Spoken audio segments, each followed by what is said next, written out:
Hello. I will be the first negative speaker on this topic of raising the raising the minimum wage from $7.25 to $10.10 an hour. And my opponent mentions that in a nuclear family, which is a family of four, both parents would need to work full-time at their jobs. Both parents would need to be gone a minimum of 40 hours a week, not including any overtime and extra shifts, but she fails to assess the fact that this is not an effective argument for all regions of the country, and many states have higher living weights than others, especially cities that have populations of possibly 1 million, or smaller cities in possibly Wyoming that have 20,000 members to their own citizenship. And according to Drew D. Silver from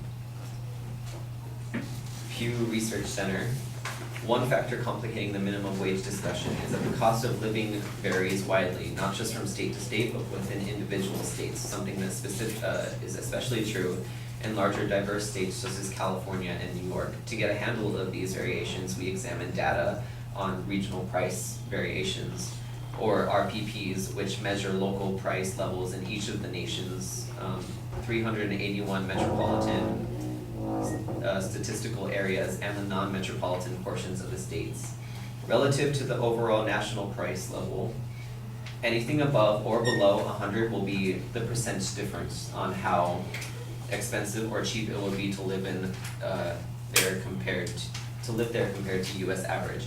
Using the RPPs from 2013, the latest set, the biggest gap was in Illinois. The price level in metropolitan Chicago, while only 6.6% above the national average, is 34.6 above the price level in Danville, a small city about 140 miles to the south that is the second cheapest place to live in the nation.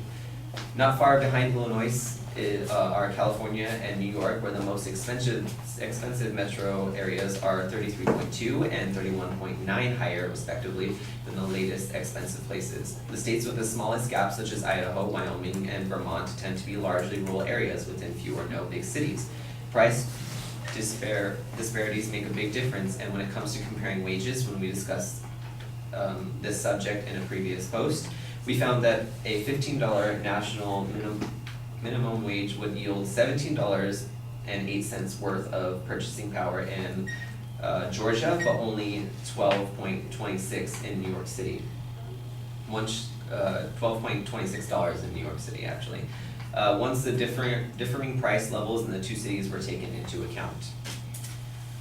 The other point my opponent was also mentioning is that national welfare services are also not helping families enough. If the minimum wage were to rise from the amount of welfare then the recipients were to receive would also go down, as their earning wages would potentially exempt them from receiving welfare at all. Not only could this happen, but they could also lose hours or even their job to more skilled workers that companies would rather hire to get the job done. And according to Forbes magazine, which covers the topic of welfare costs for taxpayers, a study examined the effects of minimum wage on SNAP enrollments and expenditures, including that 10% increase in the minimum wage does reduce SNAP enrollments and expenditures by levels that would have saved taxpayers nearly $4.6 billion a year, which is 6.1% of the SNAP expenditures in 2012. If the federal bill seeks a 10.10 minimum wage had been approved, Ms. Servia said that study's model was flawed in part because it didn't examine the exact impact among workers and non-workers. A portion of this study set out to examine that using the same model and procedure results that made the prior study findings hard to believe. Let's just think that, starting with our basic logic, we're going to raise the minimum wage. Our non-normal theoretical result is that some workers still lose hours or even their jobs as a result to this. When we move over to look at the effects upon the welfare bill, we thus want to know what is the effect of people who keep their jobs earning more minus the cost of people earning less, or something that's requiring more welfare. a part of my inherency argument is, secondly, my opponent insists that the working families would receive higher pay, allowing them to have basic necessities that they would need every day in their life. But this is not the case, because she does not take into account the amount of hours or even jobs that they could potentially lose because of these higher wages actually affecting the amount of people that could actually work for these companies, when these companies are losing money because their expenditures aren't actually meeting what they're bringing in because they have to pay more people. According to the Heritage Foundation, Americans believe the minimum wage increased transfer income from business owners to their workers. This impression is incorrect. Most firms employ minimum wage workers are relatively small businesses such as fast food restaurants or mom and pop retail stores. And over 3/5 of workers who receive federal minimum wage work in two economic sectors, retail or leisure and hospitality. Consequently, many restaurant employees appear to make less than minimum wage, even though their actual income may be substantially higher after taking tips into account. These firms typically operate in highly competitive markets. As a result, they have fairly low profit margins, and if their margins fell significantly, many of these small business owners would seek different lines of work.